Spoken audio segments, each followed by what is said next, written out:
And welcome back to our final segment of Up Close. We turn now to some analysis from Lee Miringoff. He's a pollster with Marist College. And we've got Errol Louis with us, daily news columnist and host of WWRL Radio Morning Show. Good to have you both back on again. Pleasure. Always good to see you. Let's start with talking about health care, because there was a Gallup poll that came out after the vote, and it shows that Americans are warming up to it, 49% approving it. So what do you think? President's on the road selling this. The world did not come to an end after the president signed it into law. How do you think people are going to receive health care around the country? Well, I mean, little by little, he's selling, and he needs to be in a campaign mode on this. There is some resistance. There has been resistance. It was a rough year, but he sort of threw up a shot from about mid-court, and nothing but net. You win. You're on the road. You can do better. Yeah, what do you think? Well, you always see this bandwagon effect where once somebody has won, everybody kind of, or a lot of people suddenly decide that that's where they were all along, right? So the way after after the Watergate scandal, you couldn't find anybody who had voted for Nixon, even though he'd won in a landslide in 1972. So a lot of people want to associate themselves with the winning team, and then substantively, people are starting to find out a lot of things they didn't know, and it seems like they don't hate it so far. And people have been saying about President Obama, he's bitten off too much, he's doing this, he's doing this, he's doing that, and now they can't say he hasn't accomplished anything. Right. They might not like it, but at least he's put some points on the board. So how does this play out with midterm elections? Remains to be seen. Remains to be seen. It seems to me, though, that they haven't overcome the Democrats in Congress. They have strong disapproval numbers even now. I don't think they're going to overcome the fact that they're going to lose seats as normally happens, but I don't think it's going to be catastrophic. I don't think they're going to lose 52 seats the way they did in 1994. No, and the problem for the Republicans in Congress is that they're even held in lower esteem by voters than the Democrats in Congress. So it's a plague on both houses, literally. Tea Party movement. You saw Dee and Judy, who were on this show just before this segment.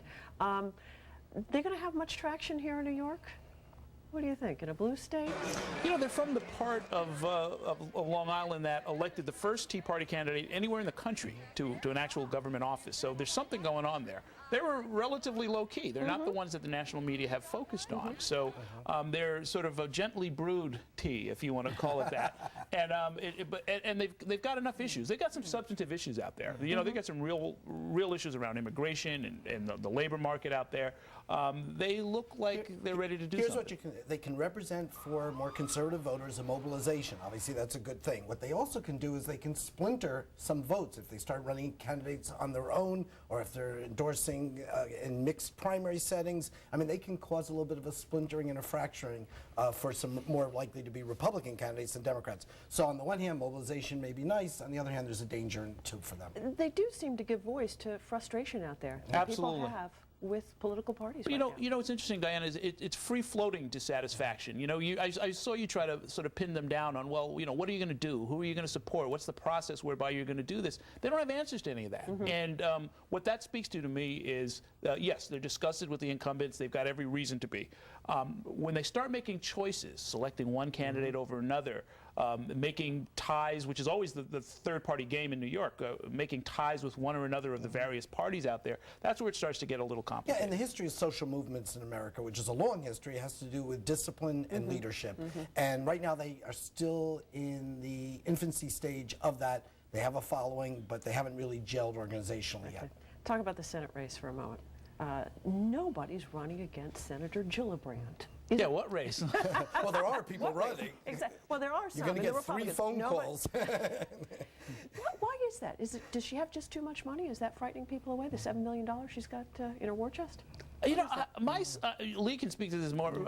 I suspect that people look at the war chest, which is formidable. They look at the power of incumbency, equally formidable. I think also, though, that they start to do a little polling on their own, and they figure out, well, maybe she's not super strong, but nobody even knows who I am, and I've only got a few months. That's it. I mean, the Because Republicans... you look at the polling on her, and it's not great No, polling. she's very vulnerable to a strong, well-financed, well-known Republican candidate. Who is that person? Might have been Rudy Giuliani. He didn't want to do it. Conceivably could be George Pataki. The ones who have got their hats in the proverbial ring right now are not strong. I mean, take a case of Gillibrand, though. Her approval ratings in the high 20s. When she first took office a year ago, 50% said they didn't have enough knowledge of her to voice an opinion. Now that number has gone to 22%. People know her, but her approval rating hasn't gone up. So that should attract in this year of all years, as we've been talking about, a strong Republican candidate. No But it marquee has- names. And we're 7 months No. out, and it's getting later and later. sure. you That's know. right. So at this point, is she a shoo-in? Well, she won't work as if she's a shoo-in because she knows that she's got those weak numbers. She's already gotten a hell of a scare from the Harold Ford phenomenon. Right. She's taking nothing for granted. She's going around doing press with you and everybody else, and that's what you're supposed to do. Okay, we will see what happens. No, she's the favorite. Yeah, okay. Gentlemen, good to have you here with us. Thank you as always. Pleasure. And that'll do it for this edition of Up Close. If you missed today's program, you can catch it again on our website, 7online.com. We want to thank you for watching. Enjoy the rest of your weekend, and we'll see you again next week. Thank you.